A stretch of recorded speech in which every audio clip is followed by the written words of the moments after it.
ভাৰতৰ বৃহত্তম ৰাজ্যখনৰ নাম কি? উত্তৰ ৰাজস্থান। নেক্সট কুৱেশ্যন, ভাৰতৰ সৰ্বাধিক জনসংখ্যাৰ ৰাজ্যখনৰ নাম কি? উত্তৰ উত্তৰ প্ৰদেশ। ভাৰতৰ কোন ঠাইক পঞ্চনদীৰ দেশ বুলি কোৱা হয়? উত্তৰ পঞ্জাৱ। গংগা নদীৰ উৎপত্তি স্থান কি? উত্তৰ হিমালয়ৰ গংগোত্ৰী। ভাৰতৰ প্ৰাচীনতম বিশ্ববিদ্যালয়খনৰ নাম কি? ইয়াৰ উত্তৰটো হৈছে তক্ষশিলা বিশ্ববিদ্যালয়।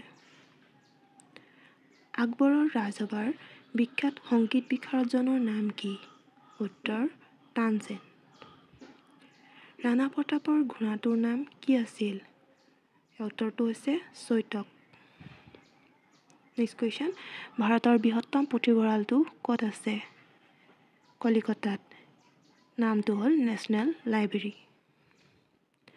ভাৰতৰ দীৰ্ঘতম নদীখনৰ নাম কি? উত্তৰ গংগা। ভাৰতৰ দীৰ্ঘতম ৰেলৰ প্লেটফৰ্ম ক'ত আছে? উত্তৰ হৈছে খড়গপুৰত। বিশ্ব বেংকৰ মুখ্য কাৰ্যালয় ক'ত আছে? উত্তৰটো হৈছে ৱাশ্বিংটন। ভাৰতৰ সৰ্ববৃহৎ বাণিজ্যিক বেংক কোনটো? উত্তৰ হৈছে State Bank of India. NITI মানে নীতিৰ সম্পূৰ্ণ অৰ্থ কি? National Institution for Transforming India. পৰিকল্পনা আয়োগক কেতিয়া ভংগ কৰা হয়? 2014 চনত। ভাৰতীয় ষ্টেট বেংক SBI কেতিয়া ৰাষ্ট্ৰীয়কৰণ কৰা হৈছিল? উত্তৰ হৈছে 1955 চনত। নাবাৰ্ড কেতিয়া স্থাপন কৰা হৈছিল? উত্তৰ হৈছে 1982 চনত।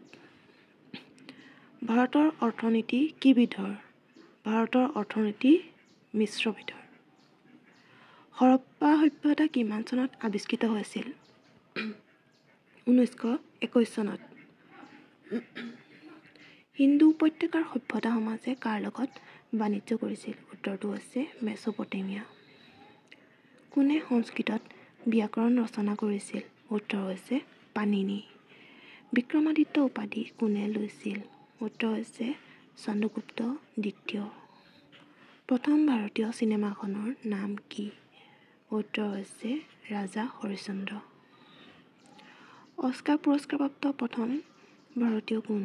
উত্তৰ ভানু আথাইয়া। প্ৰথম ভাৰতীয় সবাক চিনেমাখনৰ নাম কি? উত্তৰটো হৈছে আলমাৰা। বুদ্ধদেৱৰ জন্ম ক'ত হৈছিল? কপিলবস্তুৰ লুম্বিনী নামৰ ঠাইত।